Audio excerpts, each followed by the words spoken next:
Coucou la famille, j'espère que vous allez bien. Soyez encore les bienvenus sur la chaîne KD Info TV, une chaîne qui vous donne les informations en temps réel et très crédible. Ouais.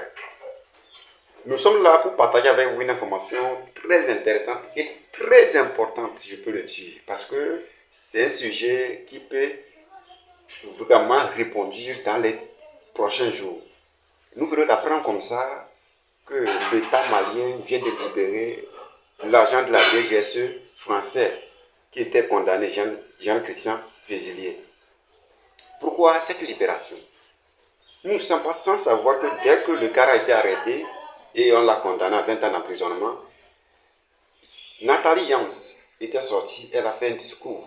Donc, sur ça, beaucoup de personnes l'ont critiqué, l'ont dit qu'elle a dit des choses qui ne concordent pas, qu'elle n'est pas, ce discours n'est pas crédible. Oui. Moi, j'étais tombé sur la vidéo, j'ai bel et bien commenté, j'ai dit bon, je ne sais pas, on ne sait jamais ce qu'elle a vu et puis elle dit ça. Voilà aujourd'hui, ce qu'elle a dit vient d'être concrétisé. L'autre pôle très intéressante sur ce sujet est que l'agent de la DGSE n'a pas été libéré simplement parce que il s'agit d'un deal. Parce que juste après qu'il a été condamné, la France pourrait examiner, la France a vu le rôle dont jouait Jean-Christian Vézilier dans le service de renseignement pour donner des informations à la France. Vraiment, c'était un truc très intéressant, très important. Mais du fait qu'il a été condamné, quel serait l'avenir de la France dans ce que Vézilier jouait? Donc, il a fallu vraiment que la France se mette sur pied pour pouvoir mettre tout en place pour que cet agent soit libéré. Et pourquoi je dis que c'est un deal? Parce que nous venons d'apprendre comme ça que plus de 82 soldats qui ont été retenus par les forces du FLA ont été libérés. Donc c'est suite à ça que le président Assimi Goïta a accordé la grâce à Jean-Christian Vézilier. Donc, en quelque sorte, c'est un deal. Parce que la France a fait tout possible pour que les terreaux, les chefs du GNIM et du FLA libèrent les soldats retenus en otage, soient libérés pour que l'agent de la DGSE soit libéré aussi. Donc, en quelque sorte, la France a pris un élément contre plusieurs soldats maliens. La France sait que ce soldat qui a été condamné va vraiment lui coûter la vie s'il n'est pas libéré. Donc, famille, je ne vais pas trop bavarder, je vous laisse vous-même les analyses, vous allez écouter vous-même et vous allez me dire en commentaire ce que vous en pensez. Ce sujet que nous venons d'aborder est loin d'être terminé parce que c'est un truc très important dans la géopolitique à venir. On se regarde le commentaire, famille. Si tu es encore nouveau sur la chaîne, abonne-toi et active la cloche de notification pour ne pas manquer les prochaines informations que nous allons mettre en ligne dans les prochains jours. On se regarde le commentaire. Ciao, ciao. Au Mali, Assimi Goïta vient d'accorder sa grâce à un Français condamné à 20 ans de prison. Les autorités maliennes l'accusaient d'avoir participé à une tentative de déstabilisation en lien avec les services de renseignement français. Paris a toujours rejeté ces accusations. Yann Vézilier doit désormais quitter immédiatement le Mali. Les autorités précisent que sa grâce n'annule pas sa condamnation. Condamné à 20 ans de prison et il ne fait même pas un mois en prison. Posez-vous la question. Vous savez, j'ai vu des gens s'agiter lorsque Nathalie Yamb a fait sa vidéo où elle parlait de Vézilier Yann qui avait été condamné de manière isolée, puisqu'il avait été arrêté avec d'autres agents de l'administration malienne, mais son jugement et sa condamnation étaient isolés et précipités. Alors bien évidemment que ça a suscité de nombreuses interrogations. Ce que Nathalie Yamb, encore une fois, avait relevé dans sa vidéo. Si vous n'avez pas vu cette vidéo, allez la voir, c'est sur son compte YouTube. Encore une fois, il y avait des personnes qui s'agitaient sur la toile en mode Nathalie Yamb n'a pas le droit de dire ce qu'elle a à dire et tout. Pourtant, elle disait la vérité. Alors certes, vous allez me dire que l'échange était déséquilibré puisqu'il s'agissait d'un agent français de la DGSE qui a été échangé contre 82 Maliens, normalement, notamment des FAMA. Alors, c'est quand même un couteau à double tranchant, on est d'accord. Ce qu'elle a dit dans sa vidéo, c'est totalement vrai, dans le sens que on ne sait pas si on va un jour respecter les Africains. C'est vrai que ça se fait dans l'histoire des États, dans l'histoire des administrations, des deals comme ça se fait. Même si on est des États ennemis, eh bien, on peut quand même échanger des prisonniers, ça se fait, d'accord? Cependant, à un moment donné, il va falloir se dire que l'Afrique doit d'abord regagner sa dignité et son respect. Et c'est ce que Nathalie Yamb voulait préciser dans sa vidéo. En tout cas, selon moi, ça reste mon opinion. Donc, que vous soyez d'accord avec elle ou pas, elle avait raison dans sa vidéo. Elle avait entièrement raison. Et aujourd'hui, on a envie de se poser les questions de savoir, est-ce une erreur de la part de l'administration malienne? Je ne pense pas, personnellement, parce que oui, ça sert quand même à quelque chose de pouvoir sauver la vie de 82 Maliens contre un Français. Et d'ailleurs, ça expose aussi la France, parce que, coïncidence ou pas, on voit clairement que la France a une main sur le terrorisme au Mali et ils ne peuvent plus le nier. Parce que si c'est à cause de la France que le JNIM/FLA, terroriste, a libéré justement les 82 FAMA, eh bien, ça veut dire littéralement que la France est le pays qui finance, soutient le terrorisme au Sahel, au Mali. Clair et net. Bon, je vais vous laisser me dire ce que vous avez à dire dans les commentaires. Moi, mon opinion, vous l'avez. On se voit dans une autre vidéo. 2026. Yann Vézilier a été libéré le même jour que 82 militaires maliens étaient libérés par la coalition impériale terroriste soutenue par la France. En simple écriture d'histoire, personne ne peut contester cette version. À savoir que l'espion français Yann Christian Bernard Vézilier a bénéficié d'une grâce du président Assimi Goïta le jour où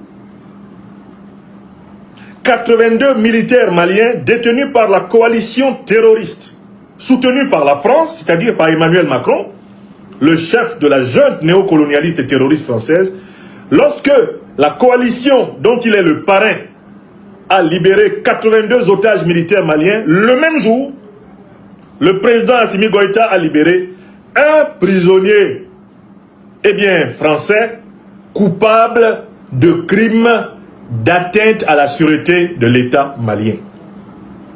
Alors donc, je vous invite à écrire avec moi la phrase suivante. La libération de Yann Christian Bernard Vézilier coïncide jour pour jour, acte pour acte, à la libération des 82 otages militaires maliens. Donc vous écrivez équation géopolitique et diplomatique Goïta égale 82 militaires maliens libres pour un militaire français libre. Écrivez cette équation-là et vous ajoutez une inconnue, plus X. Le président malien Assimi Goïta vient de gracier l'espion français arrêté au Mali. Alors, tous ceux qui ont critiqué la dame Nathalie Yamb, parce qu'elle nous avait dit ici que la justice malienne a condamné l'espion français avec non-professionnalisme. Il y a beaucoup de gens qui ont parlé, moi je n'ai pas parlé. Parce qu'ils ont condamné à 20 ans de prison. Deux mois après, le président Assimi Goïta le libère. Le gracier, pourquoi le libérer? Moi, je ne sais même pas pourquoi ils l'ont libéré. Pourquoi? Dans quel contexte? Dans quel contexte? Un espion qui vient, c'est eux-là même qui ont organisé les coups d'État et qui ont tué le ministre de la Défense malien, Sadio Kamara, paix à son âme. Et aujourd'hui là, moi je pense que pour Sadio Kamara, la mort de Sadio Kamara, le président Assimi Goïta ne doit pas libérer ces espions-là. Il devrait faire les 20 ans de prison que la justice malienne l'avait donné. Mais moi, je n'ai pas parlé. Dans tout ça avant, là, moi, je n'ai pas parlé avant. Parce que moi, je ne voulais pas parler. Je m'attendais qu'en tout cas, qu'il fait les 20 ans de prison. Mais la dame camerounaise Nathalie Yamb, la panafricanisme, elle avait dit qu'il a 20 ans qu'ils ont donné à ces espions français-là. précipitamment là, qu'ils vont le libérer 2 mois après. Il y a les gens qui l'ont incité, il y a les gens qui l'ont dit qu'elle est traite. Moi, je n'ai pas parlé, hein, mais voilà, aujourd'hui, ils l'ont libéré. Donnez respect à la dame. En tout cas, moi, je n'ai pas parlé de ça. Si les militaires maliens étaient détenus hors du territoire malien, ce qui est mon hypothèse, parce qu'avec la puissance de feu que les FAMA ont sur le territoire national, je ne vois pas comment les terroristes auraient pu les garder depuis plusieurs mois à l'intérieur du territoire du Mali. Je pars du principe qu'ils avaient été déportés soit en Mauritanie, soit en Algérie. Et à ce moment-là, le Maroc, le Togo, l'Algérie ou même la Mauritanie elle-même ont accepté enfin de cesser de protéger ces voyous et de faire libérer nos bien-aimées forces armées maliennes. Voilà le champ des médiations possibles. Mais toutes ces médiations n'ont aucun sens si on n'a pas compris une troisième chose. Ces médiations n'ont de sens que si enfin tout le monde a compris et reconnu ce que le Mali, depuis le 15 août 2022, a dit devant l'Assemblée générale de l'ONU, devant le Conseil de sécurité des Nations Unies. Moi, je n'ai pas oublié ce que le Mali nous a dit. Le Mali a informé le monde entier que les terroristes qui attaquent le Mali, à partir de l'Algérie et de la Mauritanie, à partir de la Côte d'Ivoire, à partir des territoires de certains pays de la CEDEAO, comme le Bénin, etc., ces terroristes-là sont en réalité les mercenaires du néocolonialisme français. Personne ne doit oublier cette information. Elle a été officiellement délivrée par le gouvernement malien. Elle a été réitérée par le gouvernement burkinabé. Elle a été réitérée par le gouvernement du Niger. Il s'ensuit que tout le monde doit bien comprendre que le lien entre les deux communiqués que je vous ai lus, c'est que, in fine, les plus hautes autorités du Mali savaient que les terroristes du FLH-NIM étant des mercenaires de la France-Afrique, ces terroristes détenant en otage des dizaines de soldats maliens, la seule façon d'obtenir leur libération, c'était de forcer la main à Emmanuel Macron en lui montrant que désormais, un seul soldat français qui vient se mêler des affaires du Mali, est obligé de servir de monnaie d'échange pour 82 soldats maliens. En réalité, le véritable duel diplomatique et géostratégique qui s'est déroulé dans cette affaire, c'est que Macron, pour reprendre son espion, a été obligé de demander à ses mercenaires du FLH-NIM de libérer les soldats maliens. Écrivez ça. Ça, c'est mon analyse. Et je suis convaincu que les jours à venir vont confirmer cette analyse. Assimi Goïta tord la main à Macron. Le leader du Mali, le général d'armée Assimi Goïta, mate Macron.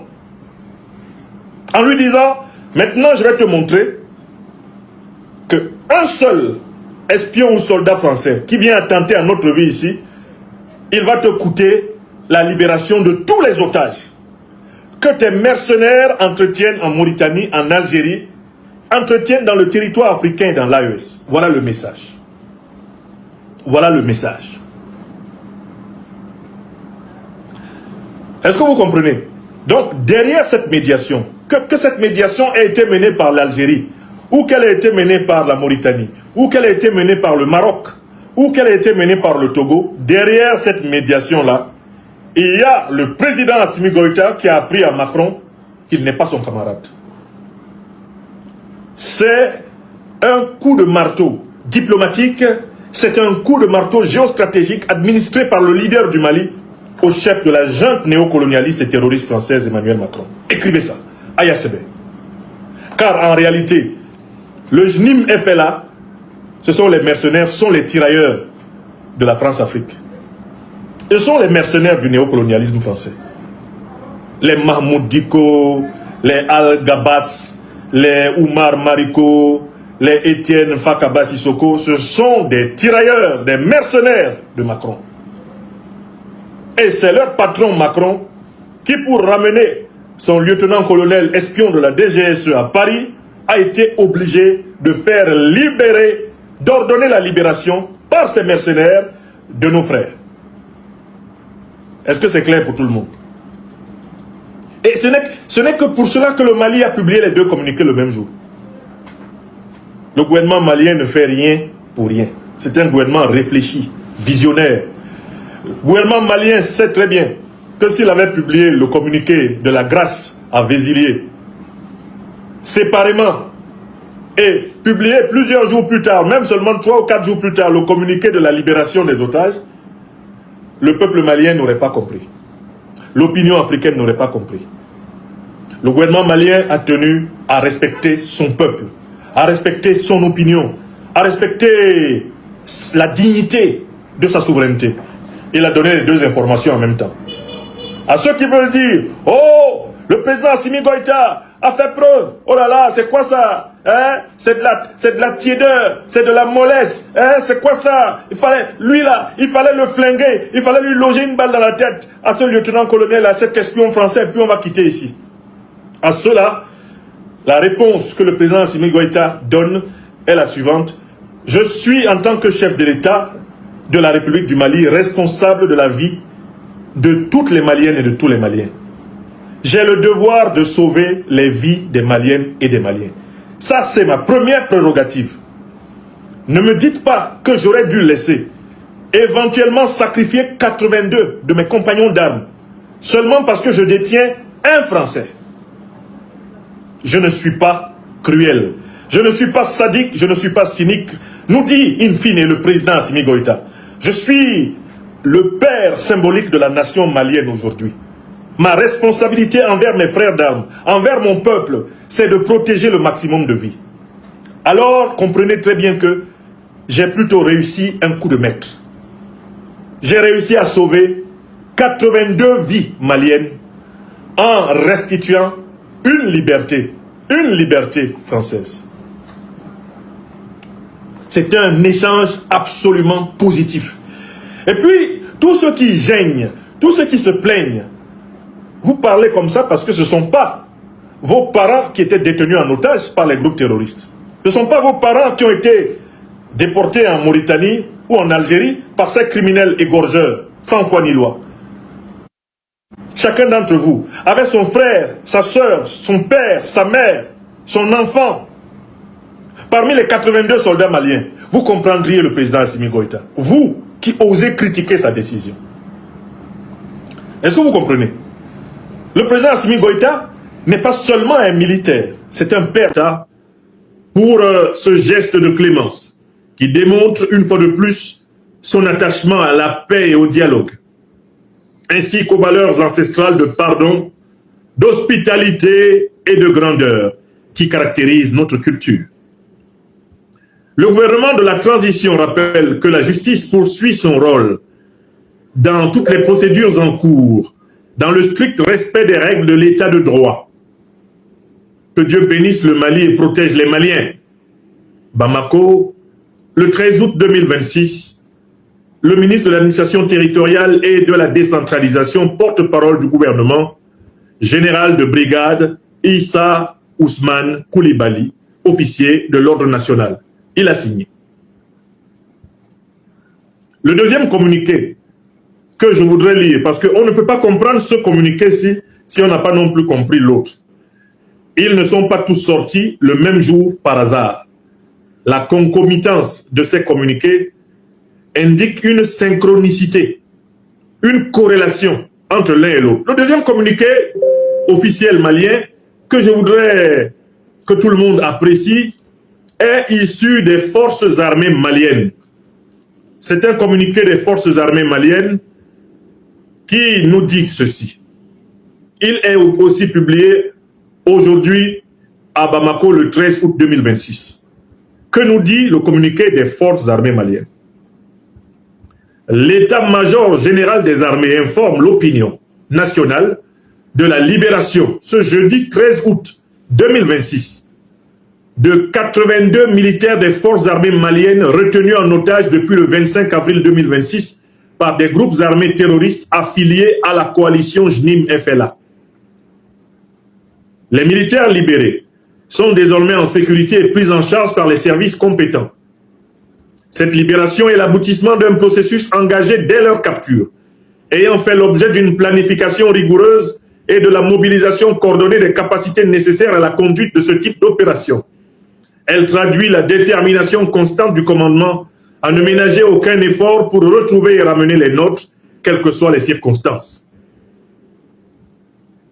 L'état-major général des armées salue tout particulièrement le courage, la résilience et la dignité dont ont fait preuve les militaires durant leur captivité. Il exprime également sa profonde reconnaissance à leurs familles pour leur patience, leur confiance et leur remarquable force morale tout au long de cette épreuve. Il remercie enfin le peuple malien pour son soutien constant aux forces de défense et de sécurité et l'invite à demeurer vigilants et mobilisés à leur côté dans la lutte contre le terrorisme. L'état-major général des armées réaffirme sa détermination à poursuivre sans relâche sa mission de défense du territoire national, de protection des populations et de sauvegarde de l'intégrité de la nation. Unis, nous vaincrons.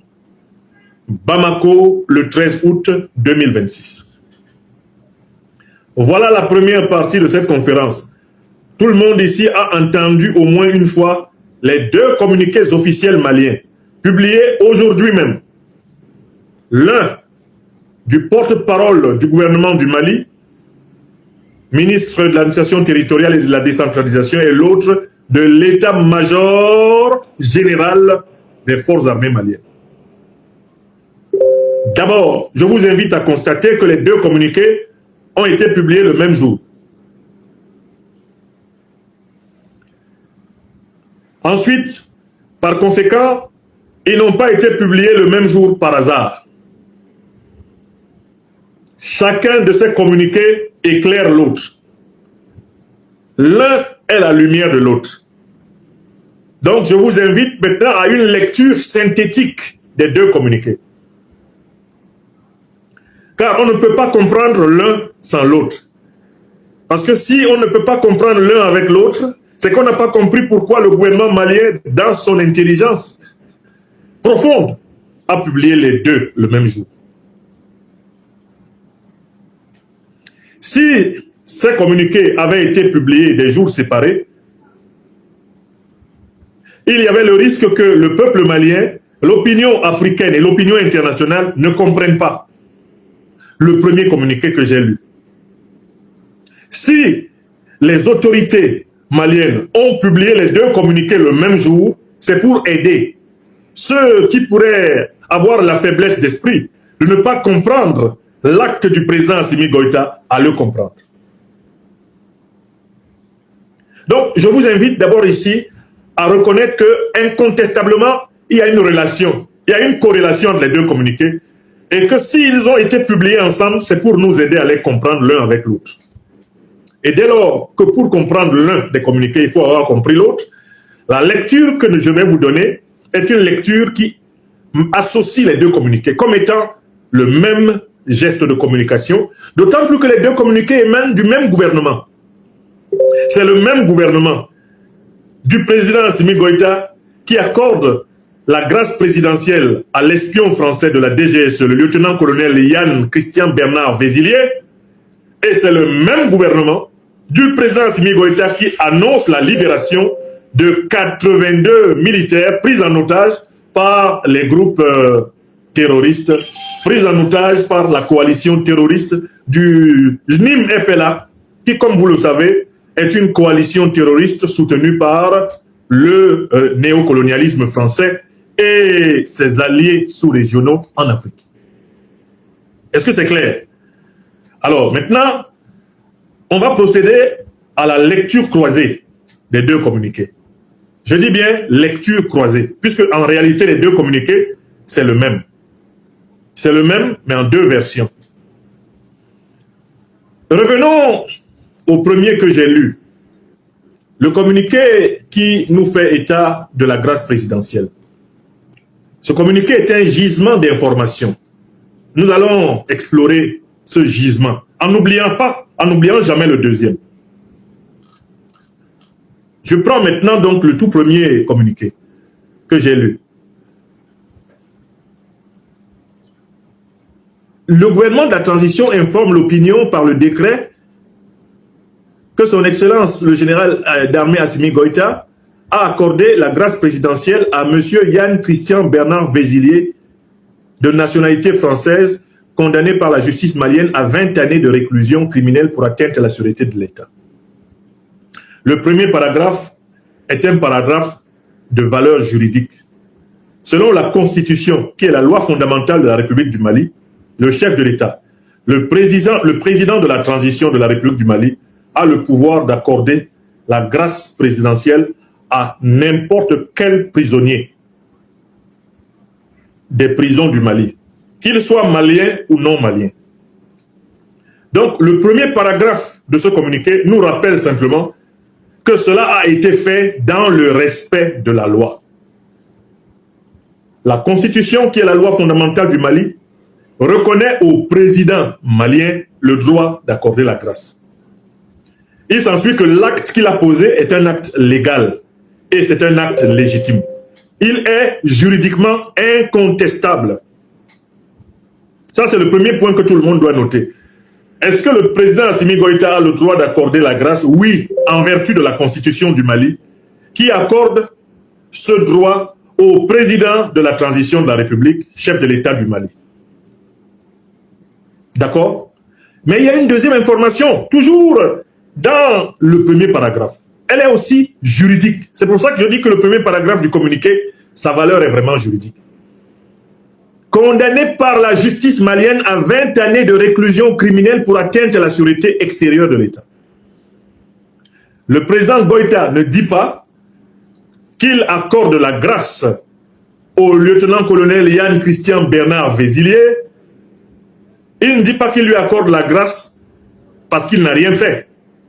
Parce que finalement, il a été trouvé innocent. C'est-à-dire que le président Assimi Goïta ne désavoue pas la justice. Il n'émet pas un jugement sur le jugement des magistrats.